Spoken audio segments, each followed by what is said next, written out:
എല്ലാവർക്കും വിനീത് നമസ്കാരം. ശ്രീമദ് ഭാഗവതം ഏകാദശ സ്കന്ധം അധ്യായം 13 ശ്ലോകം 22, 23, 24, 25, 26 5 ശ്ലോകങ്ങള് ഇന്ന് നമുക്ക് നോക്കാം. അങ്ങ് ആരാണ് എന്നുള്ള ചോദ്യത്തിന് ഭഗവാൻ മറുപടി പറയാണ്. കൃഷ്ണായ വാസുദേവായ ഹരയേ പരമാത്മനെ പ്രണതക്ലേശനാശായ ഗോവിന്ദായ നമോ നമഃ. ഓം നമോ ഭഗവതേ വാസുദേവായ. ശ്ലോകം 22. വസ്തുനോ യദ്യ നാനാത്വം ആത്മന പ്രശ്നൈദൃശ കഥം ഘടേ തവോ വിപ്രാ വക്തുർവാമേ ക ആശ്രയ. ദേഹാദികളിൽ നിന്ന് വേറിട്ടിരിക്കുന്ന ആത്മാവിനെ അറിയുമ്പോൾ ദേഹസംബന്ധികളായ വിഷയങ്ങളിൽ രാഗാദിവൃത്തികൾ ഉണ്ടാവാൻ അവകാശമില്ലാത്തത് കൊണ്ട് വിഷയങ്ങൾക്കും മനസ്സിനും തമ്മിലുണ്ടായിരുന്ന ചേർച്ച താനേ തന്നെ നശിക്കും എന്ന് ഉത്തരം പറയാൻ ഭാവിച്ച ഹംസരൂപിയായ ഭഗവാൻ സനകാദികൾ ചെയ്ത ചോദ്യത്തിൽ നിന്ന് തന്നെ അവർക്കുള്ള സംശയത്തെ തീർക്കാനായിട്ട് അവരുടെ ചോദ്യത്തെ ഖണ്ഡിക്കുക എന്ന വ്യാജേന ആത്മാവിനെയും അനാത്മാവിനെയും വേർതിരിച്ച് കാട്ടിക്കൊടുക്കണം. ഹേ വിപ്രന്മാരെ, ഈ ചോദ്യം ആത്മാവിനെ ഉദ്ദേശിച്ചോ അതോ ആത്മോപാധിയായിരിക്കുന്ന ദേഹത്തെ ഉദ്ദേശിച്ചോ? ആത്മാവ് അനേകമില്ലാത്തത് കൊണ്ട് ആത്മാവിനെ ഉദ്ദേശിച്ചായിരിക്കാൻ സാധ്യതയില്ല. അനേകം ആത്മാക്കളുണ്ടെങ്കിൽ അവരിൽ വെച്ച് ഒന്നിനെ തിരിച്ചറിയാൻ നിങ്ങൾ ആരാണ് എന്നുള്ള ചോദ്യം ശരി തന്നെ. പക്ഷേ വിവേകികളായ ബ്രാഹ്മണർ ആത്മാവ് ഏകൻ തന്നെ എന്ന് അറിഞ്ഞവരായിരിക്കും. അതിനാൽ നിങ്ങൾ ആരെ ഉദ്ദേശിച്ചാണ് ഈ ചോദ്യം ചോദിച്ചത് എന്ന് അറിയാതെ ഉത്തരം പറയാൻ എനിക്ക് സാധിക്കില്ല എന്ന് പറയണ. ചോദ്യം ധരിക്കാതെ ശരിക്കും മനസ്സിലാക്കാതെ ഉത്തരം പറയാൻ നിവൃത്തിയില്ലല്ലോ. അല്ലെങ്കിൽ പരമാർത്ഥിക സത്വസ്വരൂപനായ ആത്മാവിൽ നാനാത്വമില്ലെന്നുള്ള സംഗതി നിങ്ങൾക്ക് സമ്മതമാണെങ്കിൽ ഈ ചോദ്യം യുക്തമല്ലല്ലോ, അയുക്തമല്ലേ? ഉത്തരം പറയേണ്ടവനായ ഞാനും ചോദ്യകർത്താക്കളായ നിങ്ങളും ഏകാത്മാവായിരിക്കെ അതിൽ നിന്ന് അന്യമായ ഏതൊന്നിനെ ആശ്രയിച്ചാണ് ഞാൻ ഉത്തരം പറയേണ്ടത്? ഭഗവാന്റെ ചോദ്യം.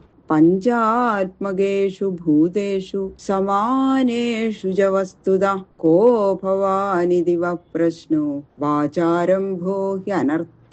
ദേഹത്തെ ഉദ്ദേശിച്ച ചോദ്യമാണെങ്കിൽ അതിനും ദോഷം കാണുന്നു. എന്തുകൊണ്ടെന്നാൽ എല്ലാ ശരീരങ്ങളിലും പഞ്ചഭൂതങ്ങള് സമാനമായി തന്നെ ഇരിക്കുന്നു. അതിനാൽ ഭൗതികം എന്ന ഒരു ധർമ്മം സർവശരീരങ്ങൾക്കും തുല്യമായിരിക്കയാൽ അങ്ങാരാകുന്നു എന്ന ചോദ്യം കേവലം വാഗ്വിശേഷം എന്നല്ലാതെ ആലോചിക്കുമ്പോൾ അതിന് അർത്ഥമുള്ളതായി കാണുന്നില്ല.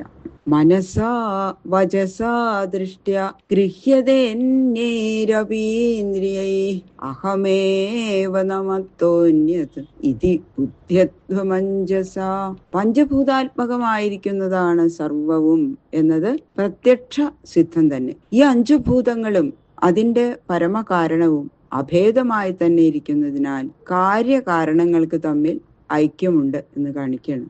മനസ്സുകൊണ്ടോ കണ്ണുകൊണ്ടോ മറ്റന്യങ്ങളായ ഇന്ദ്രിയങ്ങൾ കൊണ്ടോ ഏതേതിനെ ഗ്രഹിക്കുന്നുവോ അതൊക്കെയും ഞാൻ തന്നെ, എന്നിൽ നിന്ന് ഭിന്നമായിട്ട് അന്യമില്ല എന്ന് തത്വവിചാരം കൊണ്ട് ധരിക്കുവിൻ എന്ന് പറഞ്ഞതിന്റെ സാരം എന്താണെന്ന് വെച്ചാൽ, അങ്ങ് ആരാകുന്നു എന്ന ചോദ്യത്തിന് ഞാൻ സർവാത്മകനാകുന്നു എന്നുള്ള പരമാർത്ഥമായ ഉത്തരം പറഞ്ഞിരിക്കുകയാണ് ഭഗവാൻ. ആത്മാവ് ഏകൻ. ഭൂതങ്ങൾക്ക് കാരണമായിരിക്കുന്ന ആത്മാവിൽ നിന്ന് പൃഥക് ഭാവവുമില്ല എന്ന കാരണത്താൽ ഞാൻ ആത്മാവ് തന്നെ. ആത്മാവിന് അനേകത്വം സമ്മതമല്ലെങ്കിൽ സർവാത്മാവ് തന്നെ ഞാൻ എന്ന് പറയാതെ തന്നെ സിദ്ധിക്കുന്നുണ്ടല്ലോ. പിന്നെ ആരാകുന്നു എന്ന് എന്തിനു ചോദിക്കണം? അതാണ് ഭഗവാൻ പറഞ്ഞതിന്റെ സാരം. ഗുണേഷു ആവിശതേ ചേതോ ഗുണാശ്ചേതസി ച പ്രജാഃ ജീവസ്യ ദേഹോഭയം ഗുണാശ്ചേതോ മദാത്മന. ആ ചോദ്യത്തിൽ അയുക്തിയുണ്ടെന്ന് വാക്യത്തിൽ കാട്ടിക്കൊടുത്ത് ചോദ്യത്തെ ഖണ്ഡിക്കുക എന്ന വ്യാജരൂപേണ ആത്മാവ് ഏകൻ തന്നെ, സർവവും ആ ആത്മാവ് ഞാൻ തന്നെ എന്ന് പറഞ്ഞ് ആത്മസ്വരൂപത്തെ സാമാന്യമായി കാട്ടിക്കൊടുത്ത ശേഷം ബ്രഹ്മാവിനോട് ചോദിച്ച ചോദ്യത്തിന് ഈ അധ്യായത്തിന്റെ സമാപ്തി വരെയുള്ള ശ്ലോകങ്ങൾ കൊണ്ട് ഉത്തരം പറയുകയാണ്. ഹേ പുത്രന്മാരെ, നിങ്ങളുടെ ശങ്ക യുക്തം തന്നെ. ഗുണങ്ങൾ മനസ്സിലും മനസ്സ് ഗുണങ്ങളിലും ചേർന്നുകൊണ്ട് തന്നെ ഇരിക്കുന്നു. ഇത് രണ്ടും കൂടി ചേർന്ന് എന്റെ പരമാർത്ഥ സ്വരൂപമായിരിക്കുന്ന ബ്രഹ്മത്തിന്റെ അംശമായിരിക്കുന്ന ജീവന്റെ ഉപാധിയാകുന്നു. ഇതിനെ ലിംഗദേഹം എന്ന് പറയുന്നു. ജീവസ്വരൂപമല്ല, കർത്താവ് ഭോക്താവ് എന്ന നിലയിൽ വിഷയങ്ങളോടുകൂടി ചേർന്നിരിക്കുന്ന മനസ്സ്, ബുദ്ധി, ചിത്തം എന്നിങ്ങനെ പറയപ്പെടാവുന്നതല്ലാതെ ഇതിനെ ജീവസ്വരൂപം എന്ന് പറയാൻ പാടില്ല. ജീവസ്വരൂപമാണെങ്കിൽ അവയ്ക്ക് തമ്മിൽ വേർപാടുണ്ടാവാൻ പാടില്ലല്ലോ. വേർപെട്ടാൽ ജീവസ്വരൂപം നശിച്ചു.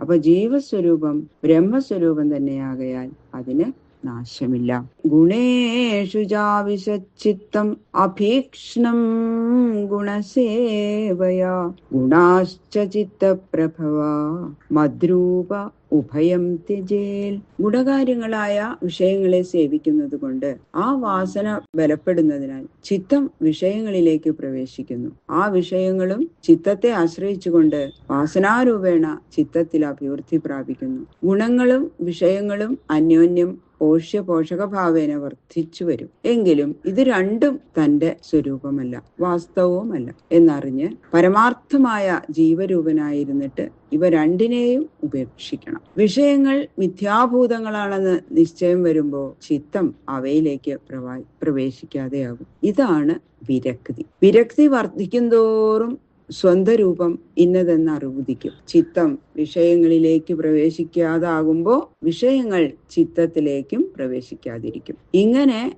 രണ്ടിന്റെയും ചേർച്ചയ്ക്ക് ശൈഥില്യം ഭവിക്കും. അപ്പോ സ്വന്തരൂപം ഇന്നതാണെന്ന് ദൃഢമാവും. ഇങ്ങനെ സ്വരൂപബോധത്താൽ രണ്ടിനെയും ഉപേക്ഷിക്കണം. അപ്പോ കൂടസ്ഥ നില സിദ്ധിക്കും. ബാക്കിയുള്ള ശ്ലോകങ്ങള് നാളെ നോക്കാം. സർവത്ര ഗോവിന്ദനാമ സങ്കീർത്തനം. ഗോവിന്ദ ഗോവിന്ദ.